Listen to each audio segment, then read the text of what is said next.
Hallelujah. ಶುಭ ಮುಂಜಾನೆ. ಪ್ರತಿಯೊಬ್ಬೊಬ್ಬರು ಕೂಡ ಆಶೀರ್ವಾದ ಹೊಂದಿದ್ದೀರಿ ಎಂಬುದಾಗಿ ಭಾವಿಸುತ್ತಾ ಈ ದಿನದ ದೇವರ ವಾಕ್ಯವನ್ನ ನಿಮ್ಮೊಟ್ಟಿಗೆ ಹಂಚಿಕೊಳ್ಳಲು ಸಂತೋಷ ಪಡ್ತೇನೆ.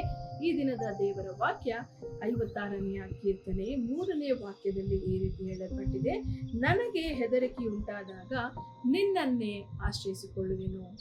ಹೌದು ಪ್ರಿಯರೇ, ಈ ದಿನ ನೀವು ಯಾವ ಯಾವ ಕಾರ್ಯಗಳನ್ನ ಮಾಡಲಿಕ್ಕೆ ಹೋಗ್ತಿದ್ದೀರೋ ಆ ಕಾರ್ಯಗಳಲ್ಲಿ ನೀವು ಹೆದರಿಕೆಯಿಂದ ಇರಬಹುದು. ಈ ಒಂದು ಕಾರ್ಯ ಇದು ಸಫಲವಾಗ್ತದೋ ಇಲ್ಲವೋ ಎಂಬುದಾಗಿ ಸಂದೇಹದಲ್ಲಿರಬಹುದು. ಅದನ್ನ ಮಾಡಲಿಕ್ಕೆ ಧೈರ್ಯವಿಲ್ಲದೆ ಇರಬಹುದು. ಆದ್ರೆ ಕೀರ್ತನೆಗಾರನು ತನ್ನ ಅನುಭವದಿಂದ ಹೇಳ್ತಿದ್ದಾನೆ, ನನಗೆ ಹೆದರಿಕೆ ಉಂಟಾದಾಗ ನಿನ್ನನ್ನೇ ಆಶ್ರಯಿಸಿಕೊಳ್ಳುವೆನು.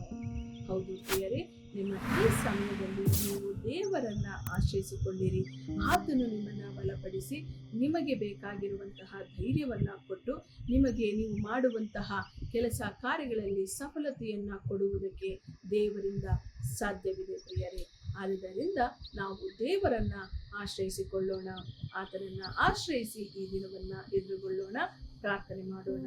ಸ್ತೋತ್ರ ಕರ್ತನೆ, ಪರಲೋಕವನ್ನ ಭೂಲೋಕವನ್ನ ಉಂಟು ಮಾಡಿದಂತಹ ಸರ್ವಶಕ್ತನಾಗಿರುವಂತಹ ದೇವರೇ, ಅಪ್ಪ, ಈ ದಿನದಲ್ಲಿ ಒಂದು ಕಾರ್ಯಕ್ರಮವನ್ನ ನೋಡುತ್ತಿರುವಂತಹ ಕೇಳುತ್ತಿರುವಂತಹ ಎಲ್ಲ ನನ್ನ ಸಹೋದರ ಸಹೋದರಿಯರ ಜೀವಿತದಲ್ಲಿ ವಿಶೇಷವಾಗಿ ಹೆದರಿಕೆಯಿಂದ ಇರುವಂತಹ ಕರ್ತನೆ, ಭಯದಿಂದ ಇರುವಂತಹ ಸ್ವಾಮಿ ಎಲ್ಲ ಸಹೋದರ ಸಹೋದರಿಯರ ಜೀವಿತದಲ್ಲಿ ನಿನ್ನ ಬಲವನ್ನು ತುಂಬಿಸಬೇಕಾಗಿ ಪ್ರಾರ್ಥನೆ ಮಾಡ್ತಿದ್ದೇನೆ.